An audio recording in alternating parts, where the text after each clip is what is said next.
Programme में आपको एक दफ़ा फिर खुश आमदेद कहेंगे और ब्रेक पे जाने से पहले कुछ सियासी और मौशी मामलात के ऊपर गुफ्तगू हो रही थी। ये प्रोग्राम का दूसरा हिस्सा है, इसमें बात होती है आपकी सेहत के हवाले से। और इसमें जो प्रोग्राम देखने वाले हैं उनकी कॉल्स को भी बराह रास्त प्रोग्राम में शामिल किया जाएगा। स्क्रीन के ऊपर नंबर आपके सामने कुछ देर बाद चला दिया जाएगा जिसके ऊपर आप कॉल करके प्रोग्राम में शामिल हो सकेंगे और फिर अपने सवालात कर सकेंगे। गुजारिश ये है कि ये सेहत के हवाले से इसमें मामला ज़ेर बहस आएंगे। ये स्क्रीन पे आपके सामने नंबर नीचे मौजूद है सब्ज़ रंग की पट्टी पर, जिसके आगे अंग्रेज़ी में लाइव कॉल लिखा हुआ है। ये नंबर वो है जिस पे आप कॉल करेंगे तो प्रोग्राम में शामिल हो सकेंगे। इसके अलावा जो दीगर नंबर चलाए जाते हैं इसके नीचे या अगर ऊपर चलाए जाते हैं तो वो हमारे जो मुअज़्ज़ज़ मेहमान उनके ज़ाती नंबर होते हैं। अमूमन उसके ऊपर प्रोग्राम के बाद रब्ता किया जा सकता है। तो आज जो हमारे मेहमान हैं वो यहाँ पर मौजूद हैं। डॉक्टर सलमान सिद्दीकी साहब होमियो डॉक्टर हैं, मोटिवेशनल स्पीकर भी हैं माशाल्लाह, और भी बड़ी आपकी जो है वो कोशिश है, बड़ा तवील एक पोर्टफोलियो है। एक दफ़ा फिर आज बड़े अरसे के बाद यहाँ पर मौजूद हैं, उनको हम खुशामदीद कहेंगे। बहुत शुक्रिया, बड़ी नवाजिश आपकी प्रोग्राम में वक्त देने के लिए। और पहले तो मुबारकबाद कबूल कीजिए कि वो जो अवार्ड्स मिलने का सिलसिला है वो जारी है और एक और मेरे ख्याल में आपको एक अवार्ड से नवाजा गया है। तो मैं चाहूँगा ज़रा उठा के ज़रा देखने वाले हैं उनको ज़रा इसका दीदार करवा दीजिए ताकि वो नज़र भी आ जाए कैमरे के अंदर और फिर इस हवाले से ज़रा गुफ्तगू भी की जाएगी कि और माशाल्लाह और क्या क्या करने का इरादा रखते हैं। फिर बीमारियों की तरफ आऊँगा जो सवालात का सिलसिला शुरू किया। औज़ुबिल्लाहिमिनश्शैतानिर्रजीम बिस्मिल्लाहिर्रहमानिर्रहीम रब्बि इश्रह ली सदरी व यस्सिर ली अमरी वहलुल उक़दतम मिन लिसानी यफ़क़हू क़ौली। सबसे पहले तो यासिर आपका बहुत बहुत शुक्रिया। और एक वक्त यानी कुछ अरसा हो गया मुझे यहाँ पे आए हुए, दोबारा मेरा आना हुआ। असल में रमज़ान मुबारक का महीना था और आपको पता है कि वो रोज़ा रखने के बाद तो और गर्मी के जिस तरह के हालात थे तो मैंने बिल्कुल जो है मैं नहीं आया एक महीने के लिए। फिर ईद का सिलसिला आ गया और सबसे पहले तो यासिर आपको हैप्पी बर्थडे टू यू। 3 मई को आपकी बर्थडे थी और ईद का दिन था और बस ये हुआ कि उस वक्त इतनी गहमा गहमी होती है कि आपसे मुलाकात भी नहीं हो पाई। नहीं तो यकीनन आपकी बर्थडे का केक जो है हम लाइव इंशाल्लाह ताला उसको सेलिब्रेट करते। लेकिन मैं फिर भी दुआ है मेरी अल्लाह ताला आपको सेहत दे, ज़िंदगी दे और ऐसी हज़ारों खुशियाँ जो है वो आपको अता फरमाए। और मैं शुक्रिया अदा करूँगा चैनल K21 का कि आज मेरी एक पहचान है। तो उसमें अगर मेरी अपनी मेहनत भी है, मेरे वालिदैन की दुआएं हैं, मेरे घर वालों की दुआएं हैं और मेरे दोस्तों की, मेरे पेशेंट्स की अगर दुआएं शामिल हैं तो मैं उसमें ये समझता हूँ कि चैनल K21 का भी बहुत बड़ा हिस्सा जो है शामिल है कि आज अगर मुझे लोग जानते हैं और मुझे लोग पहचानते हैं तो यकीनन इसमें यासिर आप तो खैर मेरे भाई हैं, आप तो शाना वशाना है ही मेरे साथ, लेकिन साथ साथ ये कि K21 और उसकी जितनी भी मैनेजमेंट है, जितनी भी टीम है, मैं तहे दिल से शुक्रिया अदा करूँगा कि आप लोगों की वजह से ही हम लोग को लोग पहचानते हैं और आप लोगों की मेहनत होती है जिसकी वजह से हम सामने आवाम के जो है वो बैठे होते हैं, चाहे वो हमारे कैमरा मैन हो, चाहे वो जो प्रोग्राम को जो है अटेंड कर रहे हैं वो लोग हों। मैं बहुत शुक्रिया अदा करूँगा तमाम टीम का, चैनल K21 की, K21 न्यूज़ के और स्पेशली मैं अपने भाई यासिर का। और फिर से हैप्पी बर्थडे। लेकिन केक हमने मिस किया है, वो इंशाल्लाह मैंने लेना है। अब अवार्ड के हवाले से मैं बताऊँ कि ये अवार्ड जो है इसका एक काफ़ी इसका वो चल रहा था शोर शराबा हीरोज़ ऑफ पाकिस्तान के नाम से। हीरोज़ ऑफ पाकिस्तान बेसिकली एक ऐसा अवार्ड है कि जो हकीकत में हीरोज़ ऑफ पाकिस्तान को चुन कर दिया गया, ढूंढ कर दिया गया है। ये जो अवार्ड मैंने लिया है यासिर हीरोज़ ऑफ पाकिस्तान का, ये अवार्ड मैंने पूरे पाकिस्तान में एज अ होम्यो फिजिशियन जो है बेस्ट होम्योपैथिक डॉक्टर जो है ये मैंने हासिल किया है। और इस अवार्ड की जो सबसे खूबसूरत बात ये है कि ये वोटिंग के थ्रू मिला है, डिजिटल वोटिंग हुई है और ये जो है प्लान बी जो है जो इसको उन्होंने ऑर्गेनाइज़ किया था, मोहतरम जनाब अदनान शेख साहब जो हैं इसके ऑर्गेनाइज़र हैं, जिन्होंने इसको चेयरमैन इसके, जिन्होंने इसको जो है सामने लेकर आए और एक बिल्कुल ऐसी एकदम ऐसी नई चीज़ लेकर आए कि जो शायद आप और हम सोच नहीं सकते। ये अवार्ड जो है उस सूरत में हमें मिला कि ये वोटिंग के थ्रू मिला है। आप यकीन कीजिए कि एक बंदे से एक ही वोट हो सकता था, इसमें किसी किस्म की भी जो बेईमानी या किसी किस्म की भी दो नंबरी चल नहीं सकती थी। तो मैं शुक्रिया अदा करूँगा अदनान शेख साहब का भी और प्लान बी मार्केटिंग का भी पाकिस्तान लिमिटेड का, कि जिन्होंने समेट दिया जो है कहते हैं ना जी कि दुनिया गोल है और सिमट रही है, तो समेट दिया इन्होंने तमाम लोगों को एक जगह पर। इसमें कैटेगरीज बनाई गई थी, 25 कैटेगरीज थी जिसमें हर शोबे से 4-4 अफराद को जो है वो लिया गया और चार चार अफराद को, यानी अपनी अपनी कैटेगरी के पावरफुल लोग होते थे, पूरे पाकिस्तान से 4 डॉक्टर थे इसमें। मेरा जो मुकाबला रहा वो एक लेडी डॉक्टर थी, शबाना, उनके साथ बड़ा एक स्ट्रॉन्ग मेरा मुकाबला रहा। बस समझो कि अप एंड डाउन का एक ऐसा सिलसिला चल रहा था कि नहीं मालूम था कि अब आगे क्या होने वाला है, क्योंकि सारा दारोमदार वोट के ऊपर था। सारा दारोमदार वोट के ऊपर था कि अगर वोट मिलेंगे तो हम जीतेंगे। तो इससे एक फ़ायदा सबसे बड़ा ये हुआ कि अपनी वर्थ का पता चला, और ये पता चला कि लोग आपसे कितना प्यार करते हैं, लोग आपसे कितना अकीदत रखते हैं। मुकाबला उन्होंने भी अच्छा किया, डॉक्टर शबाना ने, फिजियोलॉजिस्ट भी हैं वो और आर्थोपैथिक स्पेशलिस्ट भी हैं, अच्छी डॉक्टर हैं, नो डाउट। पाकिस्तान में उनका एक मकाम, एक नाम है। तो बस ये था कि मेरे लिए भी एज ए होम्यो फिजिशियन मेरे लिए बड़ा मुश्किल था कि 4 ऐसे डॉक्टर, 3 ऐसे डॉक्टर के दरमियान कि जिनका अपना अपना एक जो है मकाम है, अपने तौर पे बेहतरीन वो काम को लेके चल रहा है। अब ये था कि इसमें सारा दारोमदार वोटिंग पे था। यासिर यकीन कीजिएगा कि अल्लाह जानता है कि जो ईद के 3 दिन हैं लोगों ने एंजॉय किया होगा, और मेरी यहाँ पे बिल्कुल समझ लें ऐसे ही तैसे ही हुई थी कि यार किसी तरह मैंने कनेक्ट करना है। अब हम राब्ते में, सारे मोबाइल से राब्ता हो सकता है क्योंकि डिजिटल वोटिंग थी, और पाकिस्तान में या फिर ये पहली मरतबा ऐसा हुआ है कि कोई वोटिंग कंप्यूटराइज डिजिटल हुई है, गूगल जो के थ्रू हुई है, और इसमें आपके जीमेल एड्रेस ही यूज़ हो रहे थे, नो एनी अदर एड्रेस। कि अगर आप मेरे भाई हो, मेरे दोस्त हो, आप चाहो मुझे वोट करने के चलो 2-4 में और कर दूं, आप नहीं कर सकते, एक के बाद दूसरा आपका वोट नहीं जा सकता।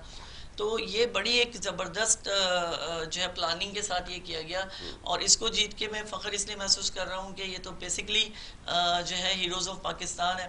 तो मुझे फ़ख्र है कि मैं पाकिस्तान का हीरो, आप लोगों ने मुझे तस्लीम किया, आप लोगों ने मुझे यहाँ तक लाए, और ये अवार्ड मैं आज इस चैनल के ऊपर कहता हूँ कि ये सलमान का नहीं है, ये मेरे पेशेंट्स का है, ये मेरे डॉक्टर्स का है जो होम्योपैथिक डॉक्टर्स हैं, ये मेरे फैमिली का है, और ये मेरे जो है वालिदैन की दुआएं हैं, ये उनके लिए मैं डेलीकेट करता हूँ कि ये मेरा कुछ नहीं है इसमें, मैंने तो कोशिश की, और आप सब लोगों की दुआओं ने और आप सब लोगों की चाहत ने, जिसमें मैं आपको बताऊँ कि यासिर का वोट भी शामिल है। मेरा भी वोट शामिल है, मैंने भी वोट किया। बिल्कुल, इन्होंने भी वोट किया, और ये भी कहते हैं कि यार दूसरा वोट हो ही नहीं रहा है, किस तरह से इसको कराना है। फिर हमने आगे इसका पूरा एक प्लान किया, जिसका मैं एक बार फिर बहुत बहुत तहे दिल से शुक्रिया अदा करूँगा जनाब अदनान शेख साहब का। प्लान भी मार्केटिंग के ये जो है CEO भी हैं, और बहुत प्यारा इंसान है, बहुत अच्छी मैनेजमेंट की है इसने। मैं समझता हूँ कि इस जैसी चीज़ आज तक पाकिस्तान की तारीख में, ऑल ओवर पाकिस्तान की तारीख में डिजिटल वोटिंग हुई ही नहीं है, चाहे वो सरकारी चाहे वो प्राइवेट बेसिस हो। ये बंदा एक नई चीज़ ऐसी लाए कि अगर मैं ये कहता हूँ कि हुकूमत इस थीम को लेके चले तो शायद के फ्यूचर में बहुत अच्छे इसके नताइज हमें इंशाल्लाह ताला मिलेंगे।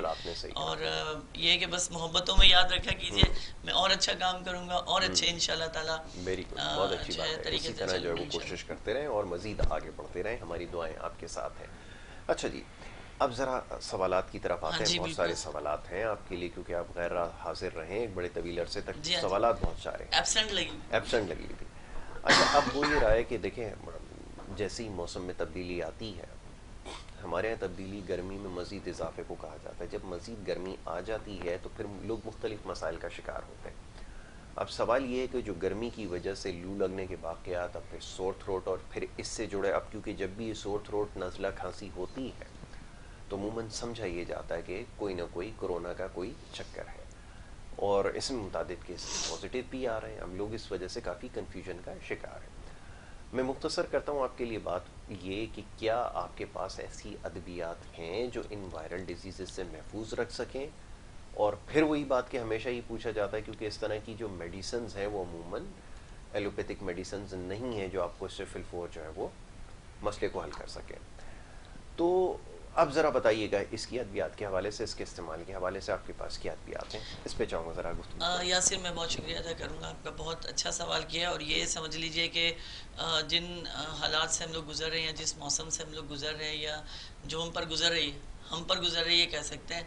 मौसम तो देखें, 2 चीज़ें इंपॉर्टेंट हैं। मौसम की तगय्युराती तब्दीली जो है, इसके कसूरवार हम खुद हैं।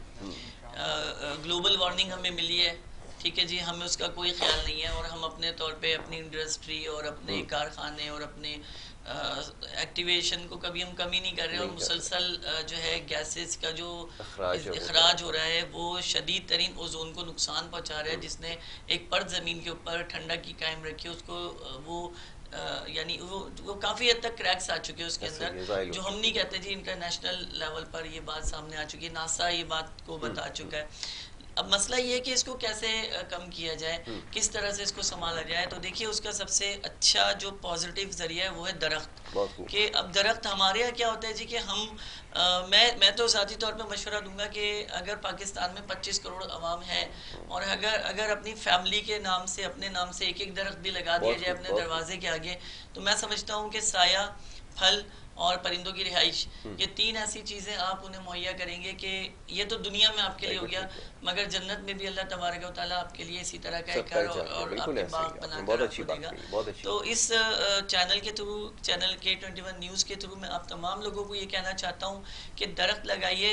अगर आप चाहते हैं कि किसी भी सूरत ये माहौल की आलूदगी जो है और शदीद ये जो लू है और ये जो गर्मी है ये किसी भी सूरत कम हो, तो इसके लिए सबसे बेहतरीन जरिया है दरख्त। और दरख्तों में सबसे बेहतरीन दरख्त है नीम का दरख्त, कि जो कि ऑलरेडी ऑक्सीजन बहुत अच्छे पैमाने पे प्रोवाइड कर रहा होता है। तो कोशिश करें और नीम के साथ साथ फलदार दरख्त लगाइए कि जिससे आप भी फ़ायदा उठाएं, आपके चाहने वाले भी फ़ायदा उठाएं और परिंदे भी उस फल को खाकर अपने पेट को भरें और वहाँ रिहाइश इख्तियार करें। दूसरी चीज़ कि अब हम इसको किस तरह से संभाल सकते हैं, तो दूसरी चीज़ है ग़िज़ा। हमारी बदकिस्मती है, हम पाकिस्तानियों की बदकिस्मती है, बाकी मुल्कों की तो बात नहीं करूँगा क्योंकि हमें तो अपना देखना है कि हम क्या कर रहे हैं। क्योंकि अगर जॉन एलिया की बड़ी खूबसूरत बात है कि अपनी जो वो कहते हैं कि अपनी जो हमारी कोताहियाँ हैं हम उसे पसे पुश्त डाल देते हैं और कहते हैं जी कि ज़माना ख़राब है। तो हमें ये देखना है कि हम कहाँ पर गलत चल रहे हैं, हमें कहाँ से होना पड़ेगा। सबसे पहले हमें अपनी ग़िज़ा की जो शेड्यूल है उसको सेट करना होगा। देखिए ऐसे गर्मियाँ आती हैं, सर्दी आती है, दो मौसम हमारे यहाँ बहुत हिट करते हैं। इसमें ये होता है कि गर्मियों में आपके जो वेसल्स हैं खून की वो फैल जाती हैं, सिंगल से वो डबल होती हैं, खून में नालियों की ज़्यादा ज़रूरत पड़ती है। आपने देखा होगा गर्मियों में हमको पसीना बहुत आता है, बहुत ज़्यादा हम पसीने से शरबू रहते हैं। इसका मतलब ये हुआ कि हमारी जो एनर्जी और हमारी जो वाइटल फोर्सेस हैं वो ज़ाया हो रही होती है पसीने के ज़रिए, जिसमें मिनरल्स हैं, प्रोटीन है, लैमियात सब हमारा लॉस कर रहे होते हैं और हम यूरिन कम पास करते हैं, इसलिए कि हमारा पानी पसीने के ज़रिए जिस्म से बाहर निकलता है। तो अब क्या हो रहा है, उसके बाद ये होता है कि गुर्दे शीलिंग होना शुरू हो जाते हैं, मैदा शीलिंग होना शुरू हो जाता है और हम पानी मज़ीद पी नहीं रहे होते हैं। फिर जुल्म ये है कि तेल वाली चीज़ें खाना नहीं छोड़ेंगे। जुल्म ये है कि जनाब हमने तंदूर की रोटियां खानी है, जुल्म ये है कि हमने तमाम तेल वाली चीज़ें खानी है, जुल्म ये है कि ठंडा पानी पीना है, जुल्म ये है कि दावतें भी नहीं छोड़नी है। तो आप जब रात को मिसाल के तौर पे अगर 10 बजे भी खाना खाते हैं, रोगनी खाना, तो वो आपको हजम नहीं होगा, वो आपको नेगेटिव हो जाएगा, इससे आपका इम्यूनिटी सिस्टम तबाह हो रहा है। हमें ये चीज़ समझ क्यों नहीं आती? बिल्कुल बिल्कुल ऐसा ही, इससे हमारा इम्यूनिटी सिस्टम तबाह हो रहा है, हमें ये चीज़ समझ नहीं आ रही है, मगर हम खा इसलिए रहे कि यार चलो कोई नहीं, खैर होती है, अल्लाह बेहतर करेगा, इनो डालेंगे गिलास में, गट गट गट करके पी जाएंगे, डकार आ जाएगी, हाजमा हो जाएगा। मैं आपको बता दूं कि डकार हाजमे की निशानी नहीं है, ये चीज़ याद रखिएगा कि आप डकारें आ गई, हाजमा नहीं। डकारें जो हैं वो अंदर की अलामत बता रही है कि आप कितने अंदर से जानवर हैं, बिल्कुल ठीक है, आप कितने अंदर से जिस तरह आप चल रहे हैं, डकार आपकी एक तरह से आपको बता रही होती है कि कुछ लोग आपने देखा है ऐसा डकारते हैं कि सामने वाले मुड़ के देख रहा होता है, भाई क्या हो गया, खाना खाया है, क्या कर रहे हैं भाई। तो इस चीज़ को हमने लेकर चलना है। सबसे मेन चीज़ हमने जो लेकर चलनी है वो अपनी ग़िज़ा जो है वो उसको हमने मेंटेन करना है। देखिए नाश्ता कीजिए, दही से, पराठे से, रोटी से, किसी भी चीज़ से करें, ठंडा नाश्ता करें ताकि पूरे दिन की गर्मी को मारे। दोपहर में आप कोई भी तेल वाली चीज़ इस्तेमाल ना करें, बल्कि मेरा मशवरा तरबूज है, खरबूज है, कोलाची है, इस तरह के फलों को खाएं जिसमें पानी मौजूद है, ज़्यादा से ज़्यादा पेट भर के खाएं। शाम के टाइम आप कुछ ना कुछ ज़रूर खाइए, मैं नहीं कह रहा समोसा और रोल खाइए, लेकिन कुछ ना कुछ आप हल्का फुल्का घर में बना कर ले सकते हैं। मीठे चावल बना सकते हैं, जर्दा बना सकते हैं, खीर बना सकते हैं, साबूदाना बना सकते हैं। तो शुगर के मरीजों के लिए नहीं है, मैं उनके लिए बता रहा हूँ, शुगर के मरीजों के लिए बता रहा हूँ, लेकिन मेरा कहने का मकसद समझाने का सिर्फ ये है कि लाइट लें और रात को भरपूर खाना खाएं, मगर तेल से हट के। उसमें तेल नहीं होना चाहिए, उसमें रोगन नहीं होना चाहिए, वो भरपूर तरीके से खाना जो है वो होना चाहिए। खाना वो मुकम्मल होता ही नहीं है जिसमें तेल ना बेहतरीन हो, ये है कि रोगन आप ना हो। सब्जियों का इस्तेमाल करें, दालों का इस्तेमाल करें रात के टाइम। दोपहर में अगर आपने गोश्त खाना है तो ड्राई गोश्त लें, मगर पानी मुसलसल इस्तेमाल करें, क्योंकि पानी ही इस गर्मियों में आपको बचा सकता है। अब हमारा क्या है जी, हम ये समझते हैं अब आप कोल्ड ड्रिंक पे आ जाएं तो वो पानी है, वो पानी नहीं, वो जहर है।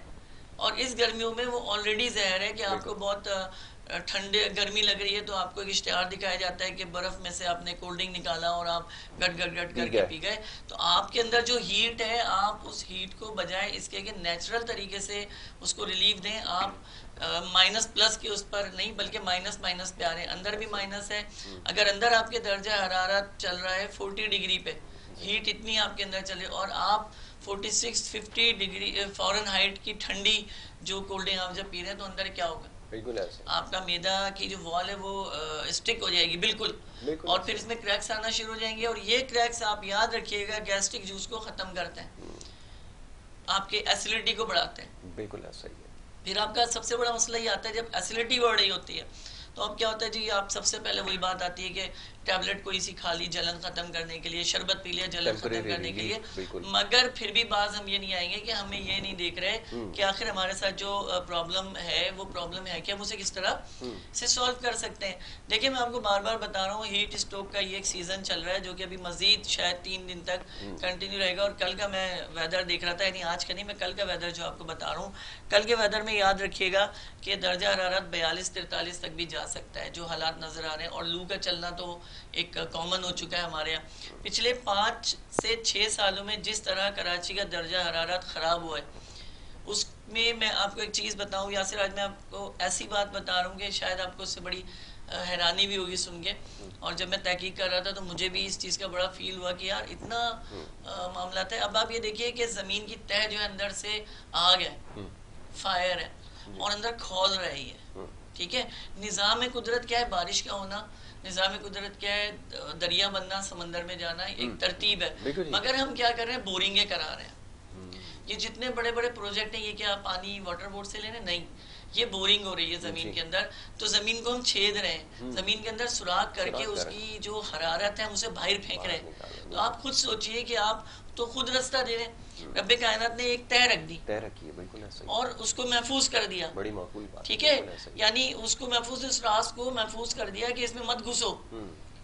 साइंस ने तहकीकात की, कर ली ना, आप मत घुसो। लेकिन अब क्या हो रहा है? सबसे ज्यादा अगर आप पाकिस्तान लेवल पर देखें तो हर घर के अंदर एक बोरिंग हुई हुई है। बिल्कुल ऐसा ही। देखिए तहकीकात ये बताती है कि कुआं फायदेमंद है। ठीक है, कुआं फायदेमंद है दरख्तों के लिए, पानी के लिए भी।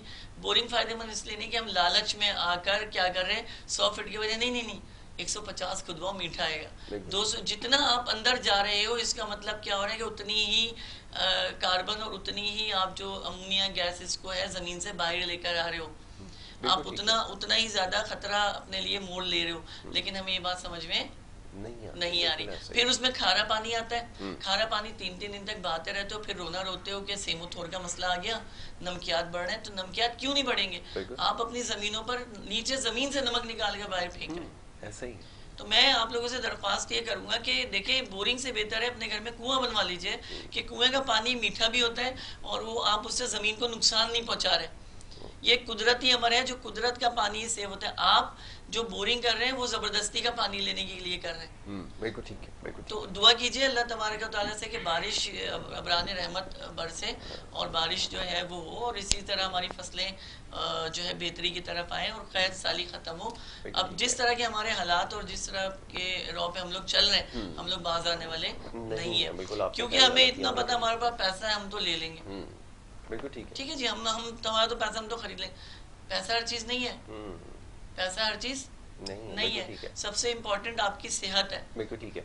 अच्छा, कॉलर जो हैं वो इस पे कॉल कर सकते हैं प्रोग्राम में। नीचे जो नंबर दिया गया, मैं बार बार दोहरा रहा हूँ, जो ऊपर स्क्रीन के नंबर आ रहे हैं ये डॉक्टर सलमान के ज़ाती नंबर हैं। प्रोग्राम के बाद इसके ऊपर रब्ता किया जा सकता है। और डॉक्टर सलमान सिद्दीकी एक होम्योपैथिक डॉक्टर हैं। होम्योपैथिक मेडिसिन के अंदर बहुत सारी बीमारियों का इलाज है, और उन बीमारियों का भी इसमें इलाज है जो नाकाबिले इलाज या लाइलाज जिसको कहते हैं वो समझी जाती हैं। अब एक का तो आपने तस्करा कर दिया कि ये जो माहौलियाती चेंजेस हो रही हैं, तब्दीलियाँ आ रही हैं, जी, हम इसकी खुद वजह से जो है कसूरवार हैं वो इसके। इसके कसूरवार हम हैं। अब असरात से कैसे बचा जाए, और अद्वियात के हवाले से ख़ास तौर पे ये जो गले में ख़राश का एक मसला है जो आपको अब 400 नज़र आता है, इससे कैसे बचा जा सकता जी, है, इसके लिए अद्वियात के बारे में ज़रूर बताइए। देखिए इसके लिए सबसे अगर मैं एहतियात की बात करूं, हम्म। जो बहुत ही अ, सबसे पहले हमारी जी। ऑप्शन, सबसे पहला हमारा इकदाम जो हम्म। इब्तदाई इकदाम जो है वो एहतियात है, जी। एहतियाती तदबीर है। हम्म। देखिए सबसे पहले तो पानी का इस्तेमाल रखें। पानी का अब इस्तेमाल देखिए रखें। मैंने लास्ट प्रोग्राम में बताया था छुट्टियों से पहले हम्म। कि पानी जितनी ज़रूरत जिस्म की होती है वो खुद मांगता है। बिल्कुल ऐसा। आप अगर उससे ज़्यादा करेंगे तो यकीनन इसका नुकसान है, क्योंकि हमारे पास थ्रो नहीं है ज़्यादा पानी आउट होने की। बहुत से लोगों को पसीना नहीं आता तो बिल्कुल उनका ठीक पानी है। पेट में और स्किन में भरना जो है वो शुरू हो जाता बिल्कुल है। ऐसा। तो पानी का इस्तेमाल कीजिए।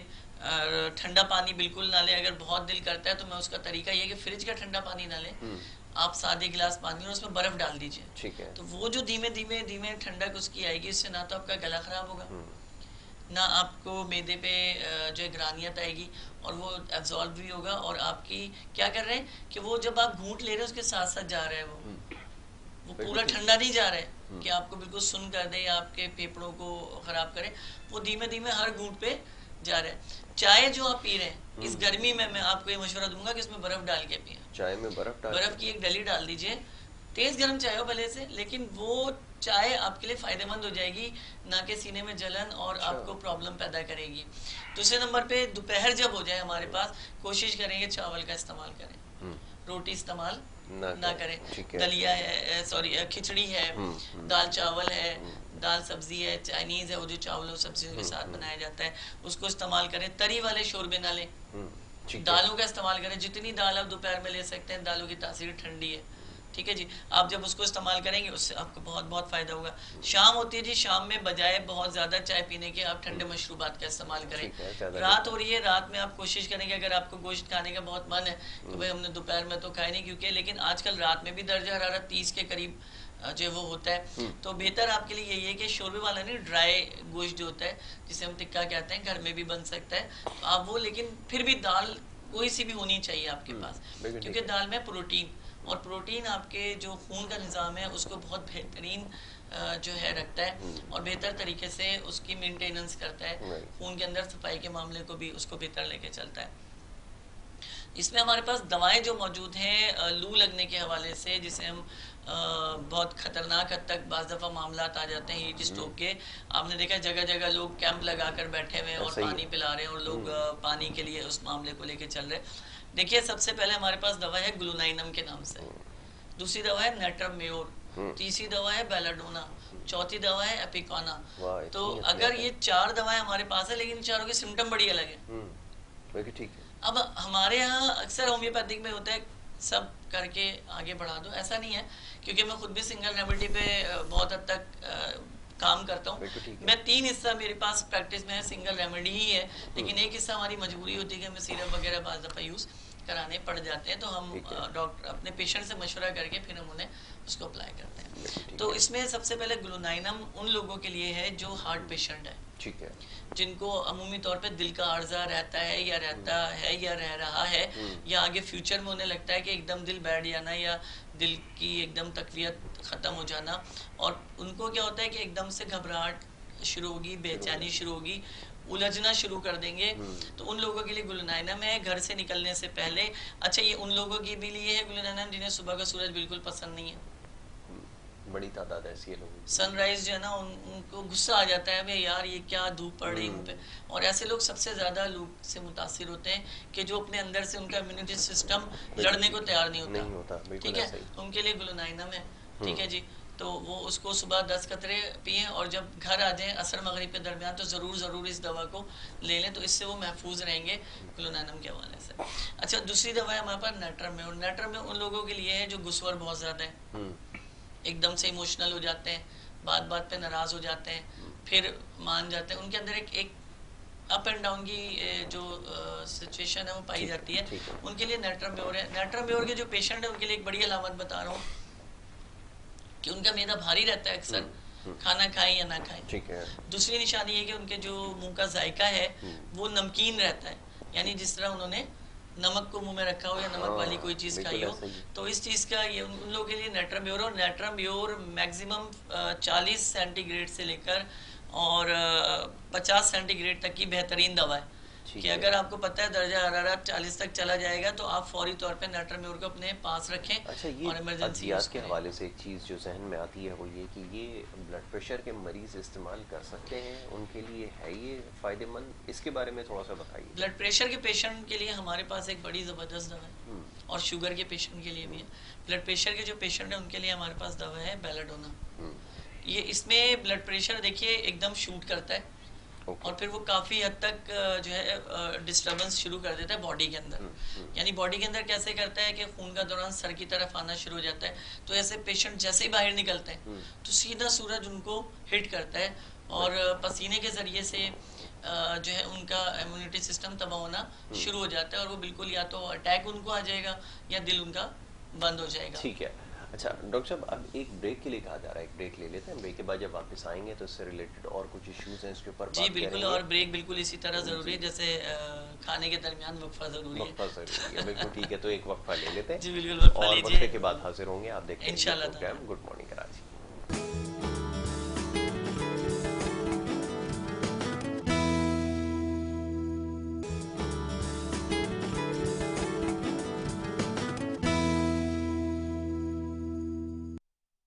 प्रोग्राम में आपको एक दफ़ा फिर खुश आमदीद।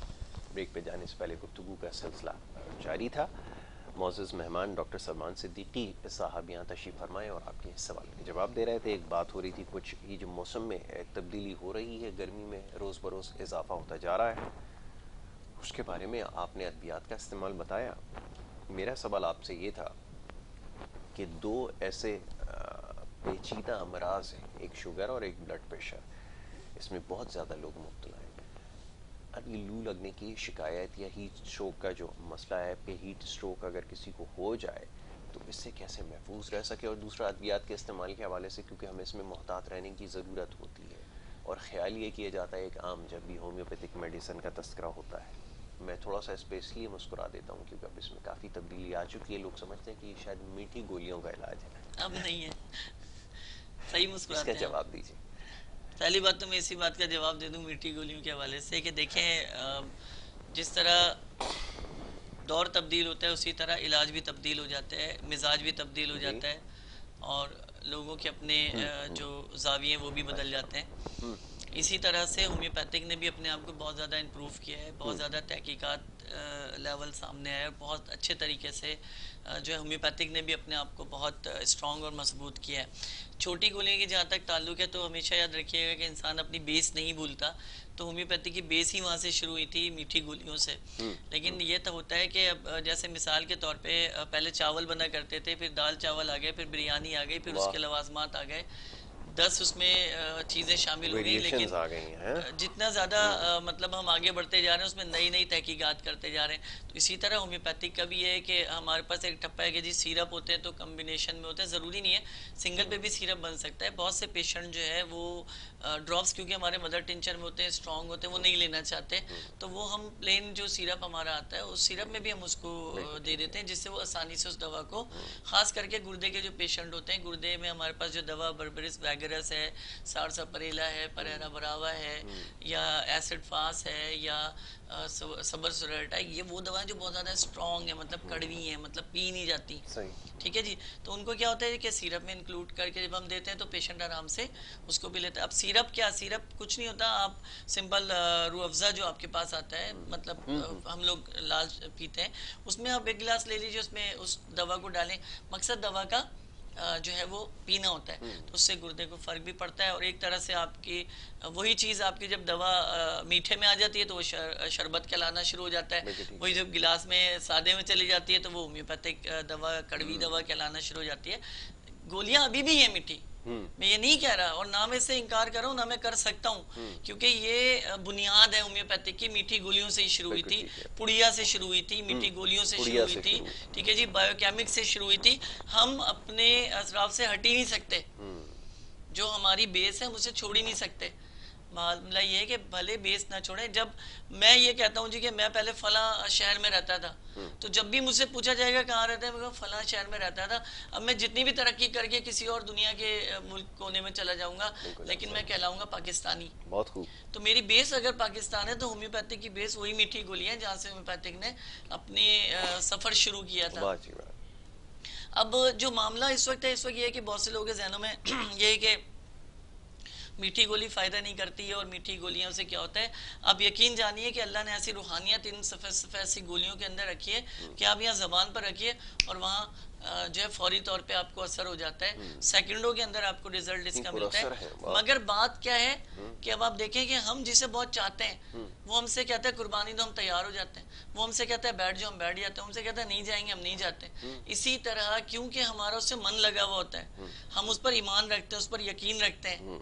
ऐसा ही है ना। इसी तरह जब आप इलाज कराते हैं तो डॉक्टर पे भरोसा कीजिए, दवा पर यकीन रखिए और अल्लाह पर अपने ईमान को मुस्तहकम रखिए कि शिफा उसने देनी है। ये पहली शर्त है किसी भी इलाज की, कोई भी तरीका इलाज दवा जो दी जा रही है, दवा के लिए ये अपने अंदर से अपने आप को तैयार कर लें आप 100% कि मैं जो दवा खाऊंगा अल्लाह करीम शिफा देंगे और ये मुझे फ़ायदा करेगी, 100% देती है। मगर आपके मन में ये है कि मैंने जो है वो 2 गोली एलोपैथिक की भी खानी है, जो है तीर के निशान वाली, तो उसके लिए तो मैं कुछ नहीं कह सकता। जाहिर सी बात है, वो आपने अगर आपके मन में है कि वो भी खानी है और साथ साथ में होम्योपैथिक भी लेते रहेंगे, तो आप यकीन कीजिए आप 2 कश्ती के सवार होंगे, ना आप इधर के रहेंगे ना उधर के रहेंगे। कुछ अद्वियात हैं ऐसी जिसके बारे में लोग पूछते हैं, मैं नाम तो खैर नहीं ले सकता, मुनासिब नहीं होगा, लेकिन लोग ये कहते हैं कि इन दवाओं का इस्तेमाल यानी एलोपैथिक मेडिसिन के साथ साथ होम्योपैथिक मेडिसिन चलाई जाती है, क्योंकि कुछ तबीब ऐसे, मेरा उनसे रब्ता रहा, जो ये समझते हैं, ये उनकी राय है कि दोनों को साथ चलाया जा सकता है। अब यही अक्सर सवाल भी भेजा जाता है, कुछ देर पहले भी सोशल मीडिया के जरिए पैगाम मिला कि हम जो अद्वियात ज़माने से इस्तेमाल करते आए हैं, क्या उनको मुस्तकिल बुनियादों पर तर्क किया जा सकता है? ये फरमाइएगा ज़रा। अच्छा, ये अमूमी तौर पे होता है, बल्कि हमारे यहाँ पाकिस्तान में भी और कराची में भी कोई 90% लोग ऐसे हैं जो एलोपैथिक और होम्योपैथिक मिला के इस्तेमाल कर रहे हैं। यानी ब्लड प्रेशर के लिए वो एलोपैथिक दवा ले रहे हैं, मैदे की खराबी के लिए होम्योपैथिक दवा चल रही है। अब मसला ये है कि ब्लड प्रेशर के लिए जो आप दवा ले रहे हैं तो ऑटोमेटिकली फिर आपका मैदा खराब क्यों हो रहा है, सवाल ये पैदा हो रहा है। जब आपने ब्लड प्रेशर की दवा ली, निज़ाम दौरान खून बेहतर हो गया, हाइपरटेंशन सेट हो गई, तो इसका मतलब है कि आपको पूरा सेट हो जाना चाहिए था। तो आपका मैदा क्यों खराब हो रहा है? मैदा खराब होने की वजह बहुत वाज़ेह है कि जो केमिकल आप ले रहे हैं उस दवा की सूरत में, वो आपका मैदा एक्सेप्ट नहीं कर रहा है। जो एसिडिटी जो बन रही है, मिसाल के तौर पे अगर 5 to m पे बन रही है तो वो 6 to m पे जा रही है, 10 to m पे जा रही है, तो वो एक अंदर वो जिस्म उससे, मिसाल के तौर पे बहुत सिंपल सी बात है, मैं 20 किलो वजन उठा सकता हूँ अपने कंधे पे, ठीक है, जिससे मैं आराम से उसको ट्रैवल कर सकता हूँ। आप मेरे पास 20 इधर रख देंगे तो मैं बर्दाश्त तो कर लूंगा कि चलो कोई नहीं, लेकिन मैं सफर अपना मुकम्मल नहीं कर सकूंगा, और कर भी लूंगा तो आइंदा के लिए मैं उठाने के काबिल नहीं रहूंगा। यही ब्लड प्रेशर की दवा है कि जो खाकर हम मुसलसल आदी बन रहे हैं, और वो केमिकल, वो ज़रात आपके जिस्म में, आपके खून में जब शामिल हो जाते हैं तो बिल्कुल इसी तरह है जैसे इजारादारी, एक पावर की इजारादारी हो जाए और बाकी पावर्स चलती रहें, ठीक है जी। अच्छा, अब इसमें फ़र्क बता दूं, एलोपैथिक क्योंकि इनका फ़लसफ़ा जो है बैक्टीरिया है, ठीक है जी, वो वायरस को, सारी चीज़ों को तस्लीम करते हैं, हम लोग नहीं करते। होम्योपैथिक का जो फ़लसफ़ा है वो वाइटल फोर्स की बात करता है, कुव्वत हयात की।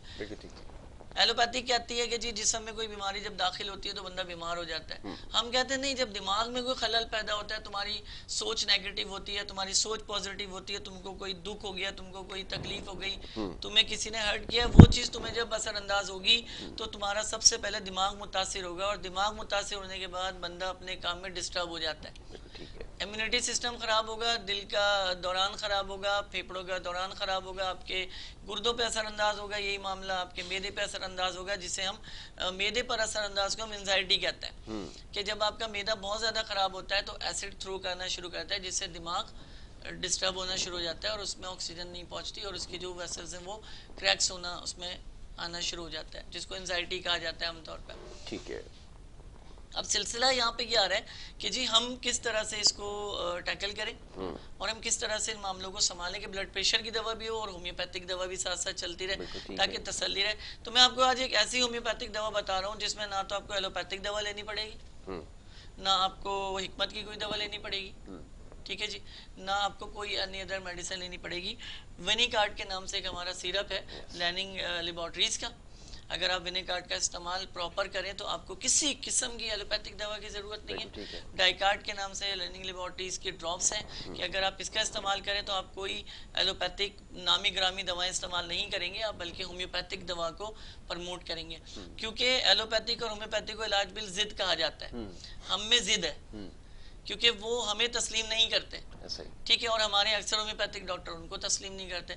मेरा मानना यह है कि इलाज इलाज है, जिससे जिसको फायदा हो वो उससे फायदा उठाए। इसके लिए कोई जिद नहीं कि नहीं करेंगे तो होम्योपैथी की करेंगे, मर जाएंगे मगर होम्योपैथी की खाएंगे, ऐसा नहीं है कि अगर आपका हाथ टूट गया तो होम्योपैथ डॉक्टर हाथ नहीं जोड़ सकता, उसके लिए आपको वहीं जाना पड़ेगा।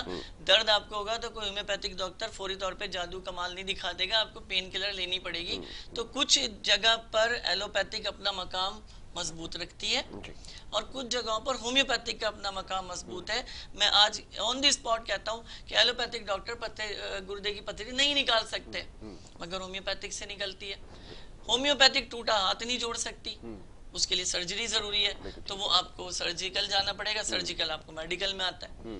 तो ये सारी चीजें देखिए, हम क्या करते हैं, हम जिद पर आ जाते हैं और जब हम जिद पर आते हैं तो यही तबले जंग बच जाता है कि भाई मैंने ही जीतना है, मैंने ही जीतना है, मैंने ही हारना है। एक अलग मैटर है जीत हार का, लेकिन इलाज के दरमियान ये मैटर नहीं चलना चाहिए। ठीक है, वोटिंग में तो चल जाना चाहिए लेकिन यहाँ पर इलाज में नहीं चलना बड़ी चाहिए। जरूरी बात है।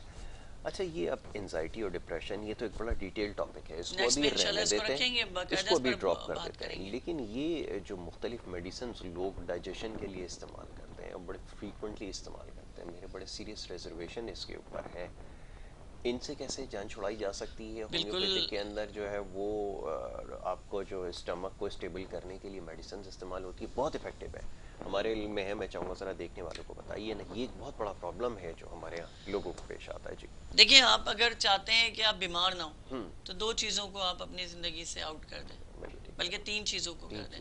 कच्चा नमक जो हमारे यहाँ चिप्स पे छिड़क छिड़क कर खाए जाते हैं, जिनको के अंदर मौजूद होता है, दलीम हम खा रहे हैं, उस दलीम के अंदर हमने नमक पर से डालना है, इस चीज को बंद कर दीजिए। कच्चा नमक जहर है, ठीक है, टॉक्सिस है, जो खून में जाकर नीचे तह बनाता है और यूरिक एसिड को बढ़ाकर यानी उसे शह देता है कि जाओ तुम बढ़ो, हम तुम्हारे पीछे बैठे हैं, मसला नहीं है। और यकीन कीजिए कि वो कोई हम कुछ कर भी नहीं सकते उसका, क्योंकि वो अंदर चला गया, अंदर जाने के बाद आप कुछ भी नहीं कर सकते।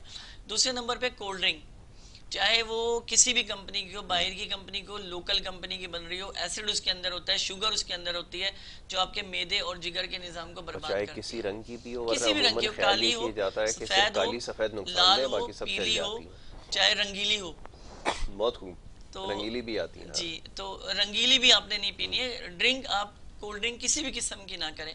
दूसरे नंबर पर ये जो मुर्गी है, मुर्गी की जो फीड इसे दी जा रही है वो बहुत ही गलीज तरीके से आ रही है और वो ड्राई करके लाई जा रही है। इसमें उजड़ियाँ शामिल हैं, जमा हुआ खून शामिल है, इसमें केमिकल्स शामिल है, सिर्फ इसलिए कि ज़्यादा से ज़्यादा पैदावार हासिल की जा सके।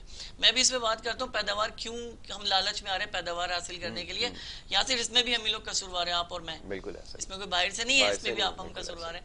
तो तीन चीज़ें अपनी ज़िंदगी से निकालें, मुर्गी को निकाल दीजिए अपनी ज़िंदगी से, आप जो है कोल्ड ड्रिंक को निकाल दीजिए और ये कच्चा नमक जो है इसको निकाल दीजिए। सुबह मैं नहीं कह रहा कि आप पैदल दौड़ें, नहीं, आप अगर सूरज के पास मतलब उसकी हीट आप 15 मिनट भी ले लेंगे, आपकी वॉक हो गई। ये कोई शर्त नहीं है कि आपने सुबह के लिए जॉगिंग करनी है, नहीं। शाम के टाइम जिस वक्त सूरज गुरूब हो रहा हो उस वक्त कोशिश करें, ठंडा हो चुका होता है तो आप उसको देखें, उसके अंदर से जो येलो रेज है अपने अंदर जज्ब करें, जिससे आपकी अल्ट्रा वायलेट रेज बड़ी स्ट्रांग होती है और आप कैंसर के खिलाफ एक जंग अपनी फौज को जो वो तैयार कर लेते हैं। ये मुसम्मा हकीकत है, आप तहकीकात कर लीजिए, तहकीकात इदारों से पूछ लीजिए, आपको बिल्कुल यही बात मिलेगी जिस वक्त मैं आपसे कर रहा हूँ। पाकिस्तान में 25 करोड़ 24 करोड़ या 23 करोड़ जितनी भी आवाम है, सही है, एक अंडा आवाम के थ्रू लगा लें खाने के लिए तो आप ये सोचें कि 23 करोड़ अंडे रोजाना चाहिए, ऐसा ही है ना, ऐसा ही। ये तो वो है जो हम खा रहे, 23 करोड़ अंडे इज बहुत बड़ी हायर एक अंडों की तादाद है, लेकिन उस पर अब आमलेट के लिए अंडे अलग से निकाल दीजिए, उसमें चाइनीज के लिए अंडे अलग से निकाल दीजिए, उसमें दुनिया के जो पाकिस्तान के बड़े बड़े होटल्स हैं उनके लिए आप कर दें, तो आपको इसका मतलब हो गया 2 तिहाई ज्यादा अंडे चाहिए। ऐसा ही है। यानी 23 करोड़ नहीं चाहिए, फिर आपको तकरीबन 70 करोड़ के करीब अंडे जो है चाहिए होंगे एक दिन के लिए। क्या खूब। अब आप मुझे ये बताइए कि 70 करोड़ अंडे कहाँ से लेकर आओगे? फिर आप उसके लिए क्या करोगे? कोई दूसरा रास्ता ढूंढोगे। ऐसा ही है कि कोई 2 नंबर रास्ता बनाओगे जिससे अंडे भी हो जाए, क्योंकि हम पाकिस्तानी माशाल्लाह से हम चटोरे हैं, हमें जायके की तमीज नहीं है कि खाना किसको कहते हैं। थोड़ा खाइए मगर अच्छा खाइए, मगर मजे से खाइए। हमें क्या होता है, खाना है, कच्ची बनी हो पक्की बनी हो, हमें खाना है, हमें दावत उड़ानी है, क्योंकि हमें अपने पेट में उसको भरना है कि भाई खा लो किसी तरह, उसके बाद जो होना है वो तो होगा, अल्लाह मालिक है, लेकिन खा लो। सवाल ये पैदा होता है कि क्यों खा लो भाई? बिल्कुल ठीक। उस जाते पाक ने हमारा रिस्क टोटल कर दिया है क़यामत तक, जब तक हम मतलब उसने सबके रिस्क लिख दिए हैं, मेरा रिस्क लिखाया हुआ है। मैं अपनी प्लेट में से, मेरी प्लेट में लिया हुआ रिस्क बच जाता है तो मेरे हिस्से का रिस्क वो भी कम हो गया। तो इस चीज़ का ख्याल रखिए कि लिमिटेड खाना खाइए, अच्छा खाना खाइए, जायके के साथ खाइए। तो अब क्या हो रहा है कि अब मिसाल ले लीजिए मुर्गी की। मैं बात करता हूँ, अगर पूरे पाकिस्तान के अंदर एक दिन में 10 टन मुर्गी चाहिए, कहाँ से 10 टन? पहली तो बात ये कि इतनी बड़ी खेप कहाँ से आएगी? चले वो था घर घर के हवाले से।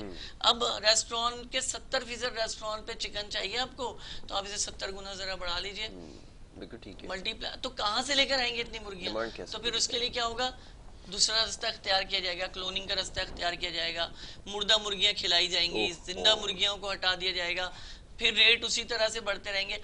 किसी भी माशरे में जब रेट बढ़ा होता है, क्यों बढ़ रहा होता है? 2 चीजों की वजह से बढ़ा होता है, तो उसे डम कर दिया जाता है या वो कम हो जाती है। सही। इसके बाद तीसरा कोई रास्ता नहीं होता, ठीक है ना? तो अब हमें सबसे पहले अपनी लिमिटेड को रोकना। पहले ही होता था कि जी फैमिली में कोई दावत हुई तो चलो भाई साल में 2 साल में 6 महीने में 3 महीने में एक दावत करने चले गए। अब तो हर थोड़ी देर दिन में, हर दूसरे दिन आप होटल में बैठ के मुर्गी तोड़ रहे हैं, गोश्त खा रहे हैं। तो आप मुझे बताइए खपत कहाँ से पूरी करोगे आप? अब खपत नहीं है तो चीज़ महंगी हो गई। वही चिकन जो पहले 200 रुपए का एक पीस मिलता था, आज आपको 320 रुपए का मिल रहा है, कल को ये 500 का भी मिलेगा, आप खाओगे। बिल्कुल ऐसा ही है, क्योंकि आपको फर्क नहीं पड़ता। बिल्कुल ठीक है। वो फर्क क्यों नहीं पड़ता कि आपके पास है? जिसके पास नहीं, फर्क उसे पड़ता है कि उसके पास आटा भी नहीं है खाने के लिए, बिल्कुल ठीक है, रोटी भी नहीं है खाने के लिए। मैं तो इतना तक कहता हूँ कि बकरीद में जब आप अल्लाह की रजा के लिए गोश्त की तकसीम किया करें तो अल्लाह का वास्ता पका के दिया करें, कि जिन मिस्कीनों और जिन गरीबों को देने के लिए जा रहे हो उनके पास पहले ये तो पूछ लो तुम्हारे पास तेल है पकाने के लिए, चूल्हा है आग जलाने के लिए, गोश्त तो आप देकर आ गए। बिल्कुल ठीक है। आप अगर जज्बा खैर सगाली रखते हैं, आप 100 लोगों को मत बांटिए यार, आप 20 लोगों को दीजिए, लेकिन पका कर दीजिए कि वो कुर्बानी का गोश्त कम से कम इस बहाने खा लें। साथ में रोटी दे दीजिए उनको कि हो सकता है आपने गोश्त दिया, वो किसी तरह से चलो उबला ही खा लेंगे, लेकिन अगर रोटी के भी उनके पास पैसे नहीं है तो वो क्या करेंगे? बहुत अच्छी बात है। अपने अंदर इस जज्बे को जब आप पैदा करेंगे तो अल्लाह तबारक व तआला आपके रिस्क में बरकत करेगा, आपके रिस्क को दुगना कर देगा, आपके लिए रस्तों को हमवार करेगा। इसलिए कि अल्लाह तबारक व तआला फरमाता है कि तू मेरे बंदों के लिए चल, तू मेरे बंदों के लिए रास्ते बना, मैं तेरे लिए रास्ते बनाऊंगा, तू मेरे बंदे का हाथ बन जा, मैं तेरे हाथ बन जाऊंगा, तू कदम बन जा, मैं कदम बन जाऊंगा। बिल्कुल ऐसा ही है। तो आप इस चीज का ख्याल रखिए कि अल्लाह तबारक व तआला ने एक मैदा दिया और उसका एक साइज फिक्स कर दिया है, ठीक है जी।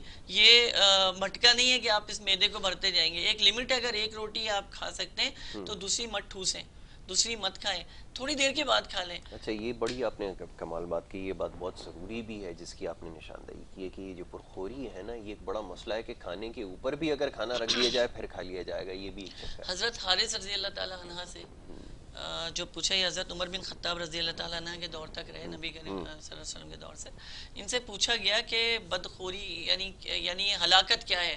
तो फरमाया ऊंट अपनी बदखोरी की वजह से हलाकत में जाता है कि वो खाना खाता है फिर उसके बाद फिर खाना खाता है। और आज दौर देख लीजिए कि मैंने घर में खाना खा लिया, मेरे दोस्त आए, यार आए, अबे चलो यार, चलो भाई गए सी वगैरह घुमा, रात के 2-2:30 बजे फिर पराठा फोड़े बैठ के।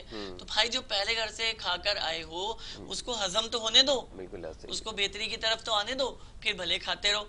लेकिन हम क्या करते हैं? बसरखोरी करते हैं, खाने के ऊपर खाना खाते हैं, जो कि हलाकत है। बस बेहतरीन यही है कि जो मैं अपने कई प्रोग्रामों में कह चुका हूँ, आज फिर कहता हूँ, हकीम हारिस रज़ी अल्लाह ताला अन्हु फरमाते हैं कि बेहतरीन परहेज वो है कि अपने होठों को आपस में जोड़ लो, ना ये मुंह खुलेगा ना कुछ अंदर जाएगा। तो इस चीज का आप पूरा ख्याल रखें कि आप हैं तो आपकी फैमिली है जी, आप हैं तो आपका घराना है, आप हैं तो ये मुल्क है, आप हैं तो ये मलकियत है। वाह, बहुत खूब। अगर चाहते हैं कि अच्छा पाकिस्तानी बने सेहतमंद पाकिस्तानी बने और अकल के फैसले करें। तो इसके लिए आपको ग़िज़ा भी अकलमंदों वाली खानी पड़ेगी। जब आपके पास अकल ही नहीं होगी, मिसाल के तौर पे आपको यही नहीं पता कि आपकी ग़िज़ा कितनी है, आप एक रोटी फिर एक और रोटी फिर एक और रोटी भर रहे हैं और उसके बाद मर रहे हैं, तो भाई आप क्यों कर रहे हैं ऐसा? एक रोटी खा के पहले देख लें कि कितनी देर में मुझे भूख दोबारा लग रही है, आपको पता चल जाएगा कि आपके कितना जो कैपेसिटी कितनी गुंजाइश है। तो बहरहाल मैं यही कहना चाहूँगा यासिर आपकी बात पे कि इन 3 चीज़ों का ख्याल रखें, बसरखोरी का ख्याल रखें, लिमिटेड खाइए, स्मार्ट भी रहेंगे, अच्छे भी रहेंगे, परेशानी भी नहीं होगी, चुस्त और चाको चौबंद भी रहेंगे और एक अच्छे पाकिस्तानी बनेंगे, मुल्क के लिए एक अपना अच्छा एक प्रिस्क्रिप्शन कायम करेंगे, मकाम कायम करेंगे और कल को एक अच्छे पाकिस्तानी और बेहतरीन पाकिस्तानी आप बनेंगे। और मैं इतना कहना चाहूँगा साथ के साथ कि देखें, होम्योपैथिक एक बेहतरीन तरीका इलाज है। सबसे पहले होम्योपैथिक को जो है आप प्रमोट करें, सबसे पहले होम्योपैथिक को आजमाएं, फिर कहीं और जाएं। और मुझे उम्मीद है कि जब आप होम्योपैथिक को आजमाएंगे, अप्लाई करेंगे, आजमाइशी तो खैर मैं नहीं कहता क्योंकि 250 साल का अरसा गुजर चुका है यासिर होम्योपैथिक को दरियाफ्त हुए हुए। तो अब तो खैर एक अरसा दराज से पूरी दुनिया के अंदर ये तरीका हर इलाज जो है वो राइज हुआ हुआ है। मकसद समझाने और कहने का सिर्फ एक है कि होम्योपैथिक आपका सबसे पहला जो है वो स्टेप होना चाहिए। मैं फिर एक बार दोहरा दूँ, ये हीट स्ट्रोक के लिए जो दवाएं हमारे पास हैं, वो पहली दवा हमारे पास है नेट्राम्योर, दूसरी दवा हमारे पास है ग्लूनाइनम, तीसरी दवा हमारे पास है बेलाडोना और चौथी दवा मैं जिक्र करूं कि कार्बोवेज। ये उन लोगों के लिए है जो मैदे की तेजाबियत का शिकार रहते हैं, जिनको प्रॉब्लम रहती है मैदा ख़राब रहने की, और वो जब धूप में निकलते हैं तो उनको काई की कैफियत आना शुरू हो जाती है और वो बेहोश होकर गिर जाते हैं। उन लोगों के लिए कार्बोवेज है कि उसकी ड्रॉप्स लेकर जाएं। जिन लोगों को सनशाइन से मसला है, उलझन होती है, बहुत ज़्यादा अपसेट हो जाते हैं, उनके लिए फेरम मैट है, उसको पी के जाएं। आपने शुगर के मरीज की बात की, उनके लिए एसिड फास्ट है हमारे पास 200 में। अच्छा, ये इंशाल्लाह ये जो दीगर अमराज है ना, इसके ऊपर एक तफसीली प्रोग्राम आगे चल के करेंगे, खासतौर से शुगर का जो आपने तस्करा किया, क्योंकि अब वक्त बिल्कुल खत्म हो गया। हाँ जी, हाँ जी। और सवालात बहुत सारे थे, लेकिन कोशिश की आपने बहुत सारों के जो जवाबात खुद ही दे दिए उसके अंदर, जिस सवालात हमें भेजे जा रहे थे सोशल मीडिया के जरिए। अब क्योंकि यहाँ पे प्रोग्राम का वक्त जो है वो ख़त्म हो चुका है, तो डॉक्टर साहब को मैं शुक्रिया अदा करूँगा कि बहुत शुक्रिया डॉक्टर सलमान सिद्दीकी साहब, आपने प्रोग्राम में वक्त भी दिया, बड़ी तफसील से आपने गुफ्तगू भी की, और सबसे ज़्यादा जो ख़ास बात रही इस सारी गुफ्तगू में वो ये कि जो खुराक का इस्तेमाल है, ये इससे बहुत ज़्यादा इसमें एहतियात की बस इतना कहूँगा कि बाहर निकले, जब घर से बाहर निकले तो गीला कपड़ा या रुमाल सर पे जरूर रख के निकले, अपनी आंखों को ढक के निकले और ढीले कपड़े पहने ताकि पसीना हवा से खुश्क हो जाए, ना कि वो पसीना अगर रह गया तो वो धूप को अंदर सर्व करेगा और आपका इम्यूनिटी सिस्टम, ब्लड सर्कुलेशन ये तबाह हो जाएगा और आप बेहोश हो जाएंगे। ठीक है। अपने साथ बड़े बुजुर्ग कहते हैं या सिर्फ वो प्याज रखने का, तो प्याज जरूर रखिए। इसकी मैं नेक्स्ट पे आपको लॉजिक बताऊंगा कि क्या है, तो जरूर अपने साथ इन चीजों को प्लीज ख्याल करें। आप हैं तो आपके बच्चे हैं, आपकी फैमिली है, आप नहीं है तो यकीन कीजिएगा पीछे कोई भी नहीं आता सर पे हाथ रखने के लिए, संभालने के लिए। तो अपनी फैमिली, आपके थ्रू आप अपनी फैमिली का ख्याल रखिए। बहुत बहुत शुक्रिया। अच्छा जी, तो ये डॉक्टर सलमान सिद्दीकी साहब थे, आपको कुछ मुफीद मशवरे दे रहे थे गर्मी से बचने के लिए। ज़माने क़दीम से ये राइज हैं गर्मी से और इसकी शिद्दत से बचने के लिए जो चीज़ एहतियात बताई जा रही है उस पर अमल करना ज़रूरी है। अपना भी ख्याल रखें, अपने इर्द गिर्द जितने भी लोग हैं उन सब का ख्याल रखना आपकी ज़िम्मेदारी है, और खाने पीने में एहतियात इस वक्त सबसे ज़्यादा ज़रूरी है। इस पूरे गुफ्तगू के दौरान इसी चीज़ के ऊपर ज़ोर दिया गया कि जो खुराक जिसका आप इस्तेमाल करते हैं उसमें मुरगन ग़िज़ाओं से आप परहेज़ कीजिए, सादा खुराक इस्तेमाल कीजिए, कम खाइए, ये इस वक्त की ज़रूरत है। और एक ये ख्याल ये पाया जाता है, इसके ऊपर आगे चल के इंशाल्लाह तफसील से प्रोग्राम ज़रूर करूँगा कि ज़्यादा खाना तवाना रहने की निशानी है, क्या ये बात दुरुस्त है? इस मौजू के ऊपर इंशाल्लाह गुफ्तगू होगी। इजाज़त यहाँ पर आपसे चाहेंगे, अपना बहुत ख्याल रखिएगा। मोहम्मद यासिर को और हमारे तमाम जितनी भी टीम है उनको आप दीजिए इजाज़त।